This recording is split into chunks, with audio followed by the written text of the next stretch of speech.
Finance and Budgeting Committee meeting for Monday, November 7th, 2016. Order, the clerk will please call the roll. Calling the roll, Mr. Greenspan. Here.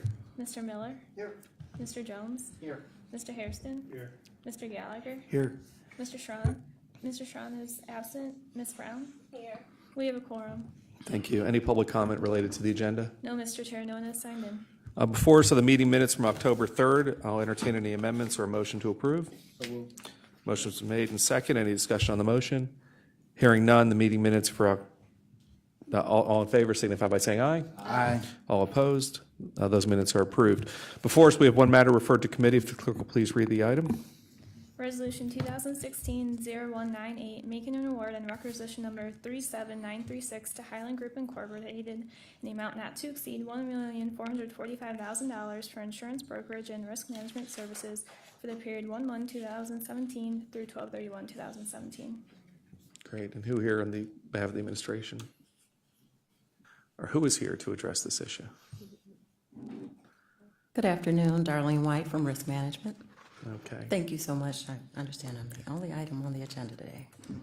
So hopefully this doesn't take too much of your Oh, no. time. No, go ahead. If you can explain the item, that'd be great. Sure. This is the contract for the insurance and risk management consulting services.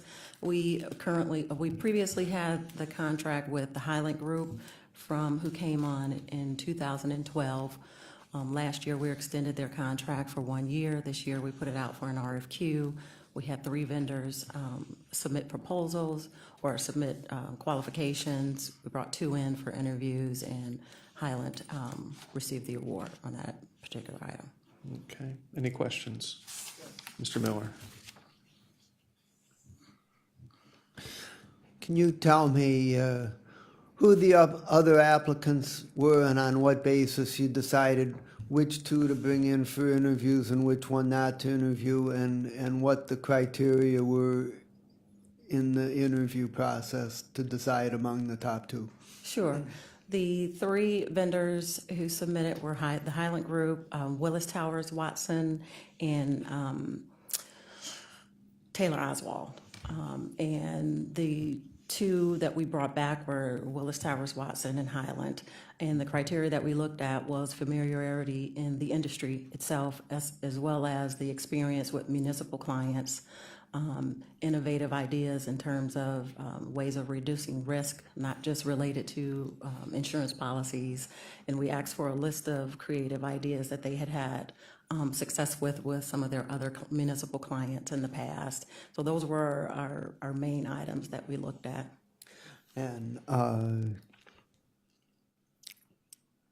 how does the cost of this contract compare with the prior year? It's a huge reduction. One of the things that the Highland Group did at the end of last year was able to negotiate and go out into the market and get a new carrier, and that brought our premium down almost $300,000. And does this contract have optional extensions? Yes, 2. And do we know what the prices for those extensions would be, or would those have to be negotiated later? It would be depending on the premium that we would negotiate for the property coverages at the end of the year.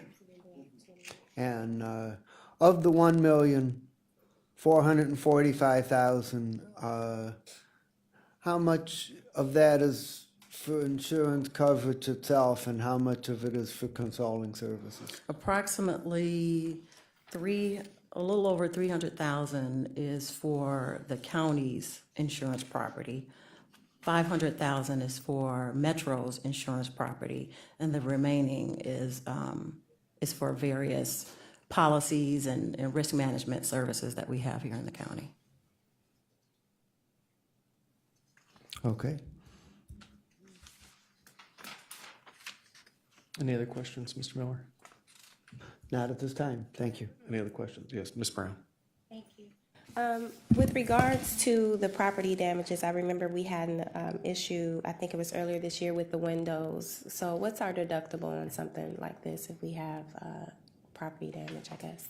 It depends on the building. Okay. Was it this particular building? Yeah. We had a $50,000 deductible at the time. That was one of the things that they were able to negotiate with the new carrier is a lower deductible, so now it's $25,000. Okay. At some buildings, it's 50. On some of the newer buildings, like the hotel, it's 50. And for some of the older properties, it's 250. And that was a huge accomplishment because in prior years, we had $1 million deductible. So that was pretty much a catastrophic deductible. So along with the huge savings, we also reduced the deductibles. Okay, great. Any other questions? Mr. Jones?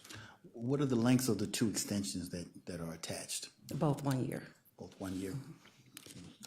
And this is the risk management team that has been, that will conduct the work around risk management for the inclusion goals we've discussed. Correct. That's great. Have they had an opportunity to do any work as of yet, as a result of the passage of the inclusion legislation? They were very instrumental in helping to develop the program, and we implemented the waiver with one program, but we didn't have any applicants. So we're just waiting to actually do that.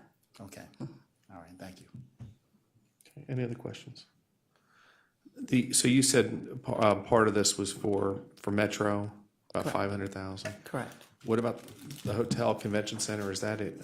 The hotel you said was in here. What about the convention center? Convention center is the whole also project. included, correct. Do we, although we pay this premium, do we allocate any of those costs directly back to those organizations? The hotel, Do we get reimbursed? during the construction project, that was reimbursed through the construction project itself for the hotel.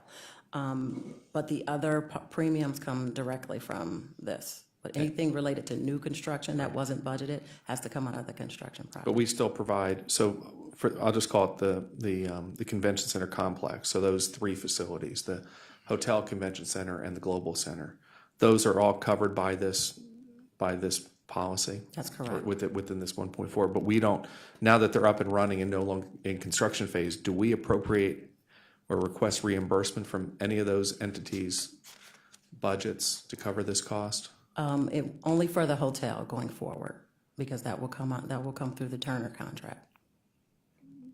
How much longer? Is that in perpetuity? Correct.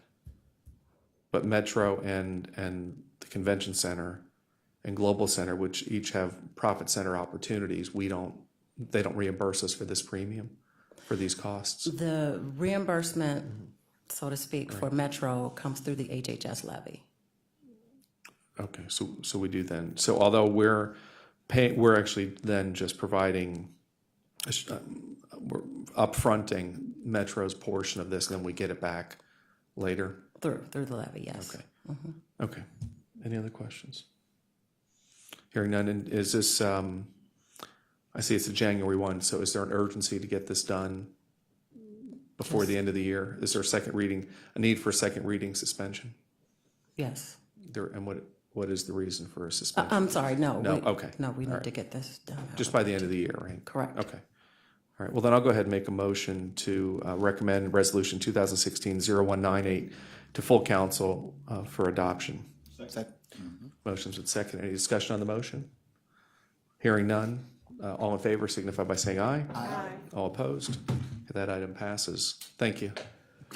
Any miscellaneous business? Excuse me, Mr. Chair, you said for second reading adoption, do you just mean No, second reading? just second reading. Okay. Did I say it? I didn't mean to say adoption. Okay. Just for second reading.